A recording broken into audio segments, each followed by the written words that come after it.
Good evening, everyone, and welcome to this edition of the Primetime Newscast in the English language on Canal International. Begin with our top stories.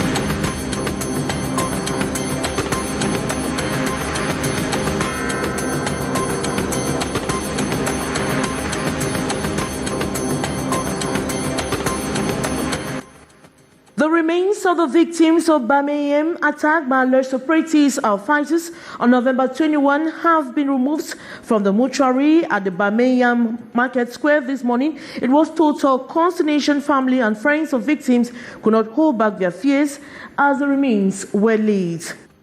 And the sorry state of roads in Douala has become a pressing concern concerning a surge in traffic congestion and a rise in serious accidents. Residents and commuters are increasingly frustrated as potholes, cracks, and uneven surfaces have transformed the roads into hazardous routes. And the national chairman of the Social Democratic Front party, Joshua Osi, has urged the militants of the opposition party to collaborate frankly and give the party a new face. Those are major stories. Details right ahead.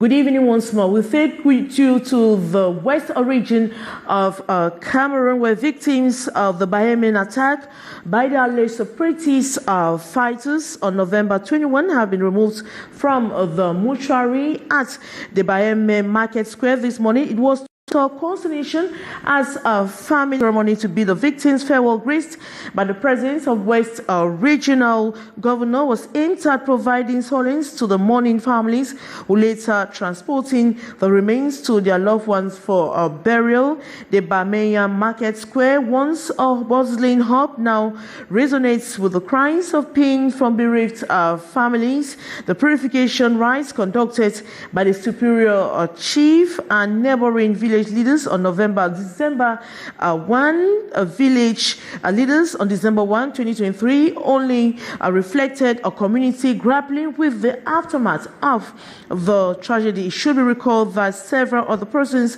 were severely injured in the November 21 attack. We'll certainly come back to that in our subsequent editions of newscasts.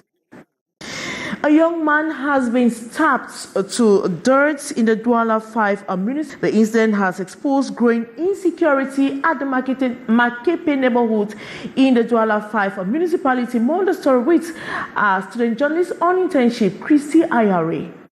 Born on July 13, 1990, in Duncan, Christophe was stabbed to death by unknown men. According to witnesses, the young man had returned from a trip around 4 a.m. It was during this time that he was stabbed by the assailants.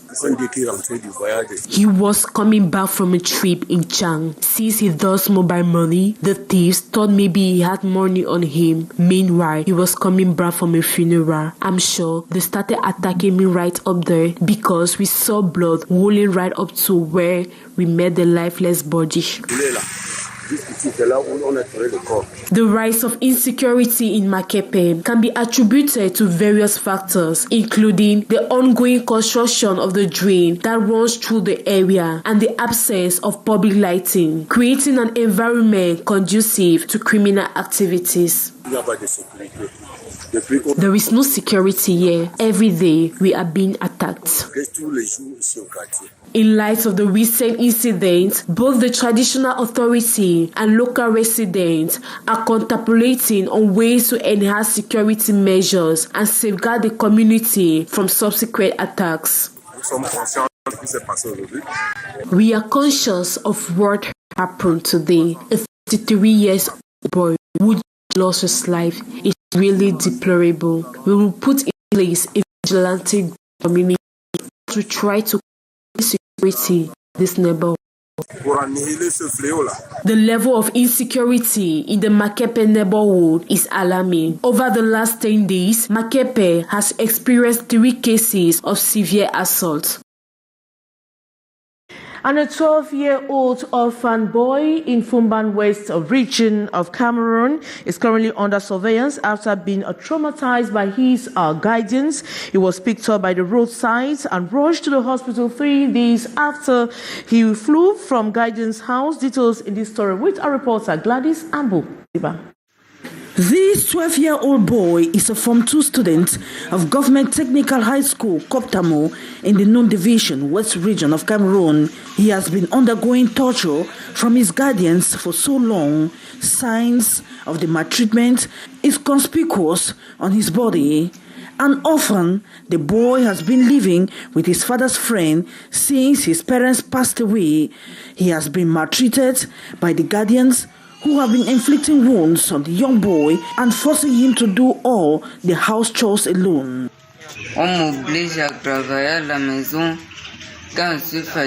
I am forced to work even when I am tired after school. I do all the house chores alone, clean the house, wash plates, fetch water, and do laundry. Scared by the multiple threats, the young Olama was forced to flee the house, but was spotted a few days later by a commercial bike rider who transported him to the chief's palace. The commander of the local gendarmerie brigade, who was alerted, immediately took measures to transport the young maltreated orphan boy to the hospital. Je remercie grandement le CB. I salute the action of the gendarmerie commander who took the decision to take the young boy to the hospital and paid the bills. It is not easy to see people these days having love for one another.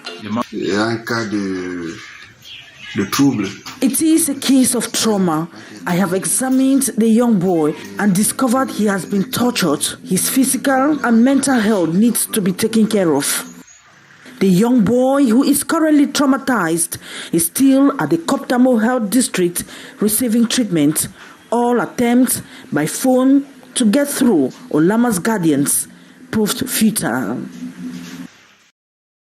And we take you to the northwest region of Cameroon, where there has been an upsurge in cases of car theft. Within the last 1 month, many cases were reported from four of which were recovered and handed over to their real owners during the weekend. Occasions for the gendarme boss of the region to tell potential victims to always break the silence. More with a northwest correspondent, Annie Collins Anyi. 4 vehicles seized from their owners at gunpoint by armed bandits in Bamenda have been handed back to the legitimate owners by the Northwest Legion of the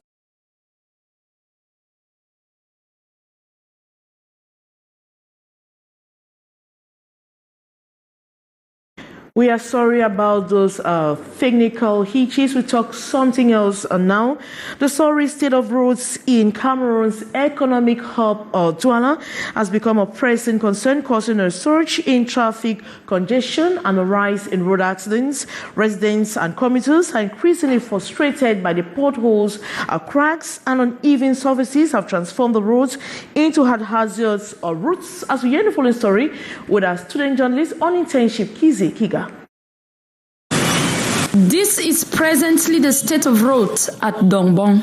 Dongbong and many other quarters like Peka 13 are facing serious difficulties with the road. The appalling conditions have prompted calls for urgent action from local authorities, as the safety and efficiency of the city's transportation network is a call for concern. Residents, bikers, commuters are facing lots of problems.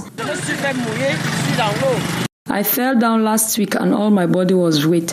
The situation here in Dongbong is really horrible.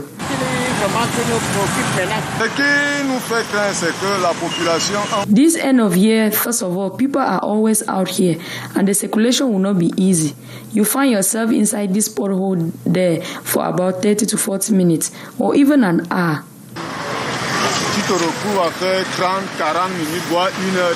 Potholes, cracks, and crumbling surfaces have transformed the street into treacherous obstacles, leading to vehicle damage, traffic congestion, and alarming increase in accidents. Pedestrians, cars, motorbikes falls here every day that God created. Last Saturday, it was horrible. People were passing behind me here. Everywhere was blocked. Serious traffic. The ones with vehicles were here for more than 2 hours. The motor riders called on the government to come to their aid, especially as this is the end of year. If the government could come to our aid, we shall be very grateful. We pay taxes all the time, but no change. The government should do something. We are suffering a lot at a level that we do not even know at times what to do. Businesses have stopped, especially in this month of December. We work and we do not see where the money is going to. I am not able to make up 2,000 francs a day. Please, Mr. President, have mercy on us. With the state of the roads reaching a critical point, residents are urging local authorities to address these pressing issues and ensure the maintenance and improvement of the town's infrastructure before further harm is done. And persons living with various forms of disabilities in the northwest region of Cameroon have observed the 31st edition of their International Day in Bamenda. In a press conference to give the Kika journalist question whether public authorities are serious to alleviate the plight of this special group of persons. More with our northwest correspondent, Annie Collins-Annie. Persons living with disabilities in the northwest region have raised concerns over the scorn with which the public perceives them. At the 31st edition of the International Day dedicated to them on Sunday, December 3 in Bamenda, even the ongoing decentralization process in Cameroon does not seem to take them into consideration, as seen in an earlier press conference. We hardly see sanctions. People are free to do anything. We still have buildings that persons with disabilities cannot access. It would appear it means nothing to the authorities. Quote, one of the officials of the council area said something like, quote, any kind of person, when they see him, carry and bring him for here. Like, it's like the council structure is meant for a specific group of persons. Because of the attitude of the people there, I am already scared away. And I think that that perception, that change is first of all very necessary and fundamental. I believe that this is a step towards the right direction, but it's a journey of 1,000 miles. And I pray we don't end at the level of having just a talking session. But authorities have challenged society and persons with disabilities themselves to get involved and quickly change the trend of activities. When you move in our communities, you hear slogans like that Eboa, that blind man. It doesn't come from the government service. It comes from our own brothers, it comes from our own sisters, it comes from our own parents. So it's a collective effort, and the Ministry of Social Affairs, together with other stakeholders who have been doing a lot of sensitization, and behold, they are sanctioned. We are the ones who have the councils, because you are the enlightened ones. We are the enlightened ones who can attend these councils and raise objections to some of these things when they present the project. To brighten their day, there were signs of hope in the horizon through dances like this musical hit and Vogue. And the national chairman of the Social Democratic Front Party, Joshua Ossie, has urged militants of the opposition party to collaborate frankly and give the party a new face. He was speaking during the Saturday NEC meeting held at the residence of the late party chairman John Frundi as a sign of paying tribute to the fallen founding father. More on the story with our reporter, Hyson Cha. It was the first national executive meeting under the full chairmanship of Joshua Ossie, which took place here at the Nkolfulu residence of late chairman John Frundi. And on the table for discussion was a roadmap of the opposition party under new leadership. Essentially, we're a brand new group. So we had a little bit of team building, getting to know each other, and putting in place some working groups on some issues that are key for our work during these 5 years, so that when we meet the next time, beginning 2024, we'll be able to start resolving on them and moving forward. So it was really a stock-taking meeting, and meant to define the responsibilities and expectations of each one of us, and to move forward in harmony. an occasion to dish out key assignments to the team members as they kick off with the 5 years mandate. We put in place about 8 or 9 ad hoc committees that are going to work, and will bring their reports during the next National Executive Committee meeting, and those reports will be debated upon so that we can have clear positions on most of those policy issues. The chairman also underlined that it is time to bury any little misunderstandings and move the party to a better state. The feast of the Ngondo Cultural Festival has wrapped up in Douala after 1 month of cultural activities gathered at the banks of the River Wuri. On Sunday, December 3, the Sawas showcased their cultural know-how in the presence of domestic and foreign visitors.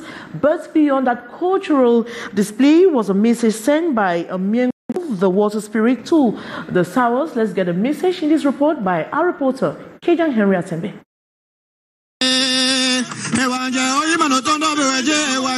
The high point was the revelation from the gods of River Wuri, known in the Sawa language as Miengu, or the water spirit.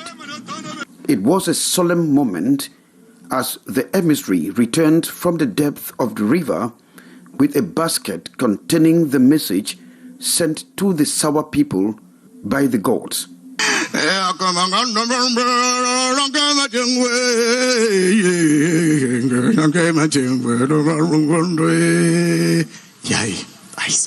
The wait was too long, and no one could predict what the messenger will bring back from the spirit world. And when the time came, the one person who could interpret messages from the spirit world took to the floor. After the procrastination, the message was finally read out, which goes, "Fear not, for the future is promising." When the good news from the spirit world was unveiled, the Sawas went wild in ecstasy.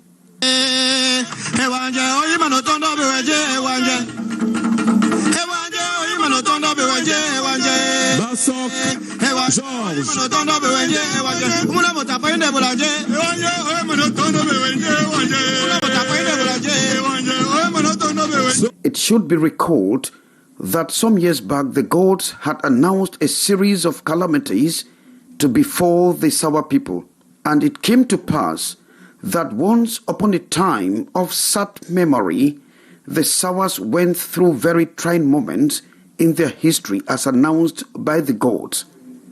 Celebrated under the theme Kodam Bua, meaning love for the fatherland, the pages of Ngondo 2023 have been flipped over as the Sawas now look forward to the next cultural jamboree.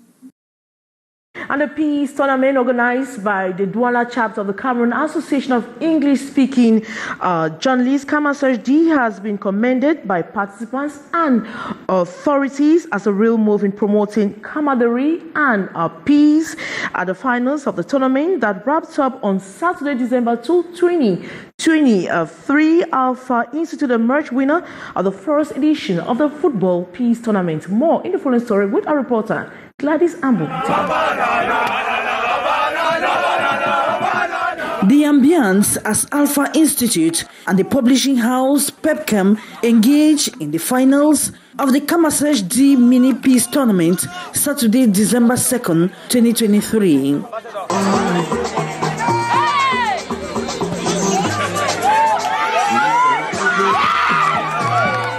The match ended on a 0-0 tie, but in post-penalty shootouts, Alpha trashed Pepcam 4-3, emerging winner of the competition. Excitement as the team receives the trophy. The team is happy. We are grateful. It was a tough game. We missed a lot of chances. By the end, we praise God. I had to equalize the goal, and we are very happy. While handing over the trophy, the divisional officer for Douala 5 highlighted the positive impact such an initiative has in fostering peace. The public administration that I represent here, we always support peace initiatives. And we have been monitoring the activities of CAMASD here in Littoral, patriotic activities all aimed at achieving peace for our nation. I want to say it's a laudable initiative. It was fair play as the teams that considered defeat were rather impressed by the initiative. When you're going in for any game, you expect anything.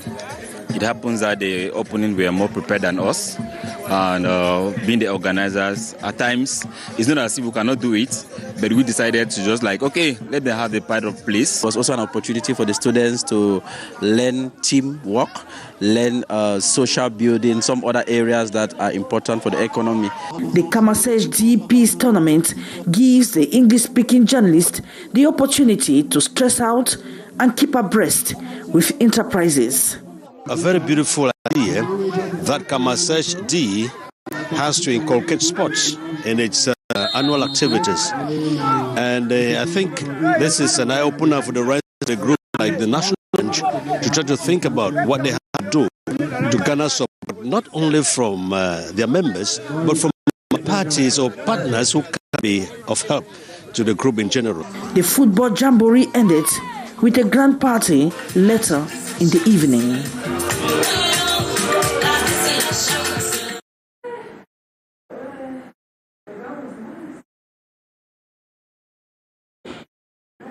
And that report brings us to the end of this edition of the Primetime Newscast, the English language on Canal to International. Thanks so much for watching. But coming up next is the brief for morning. Now see as for me, I'll be back same time tomorrow. Good night.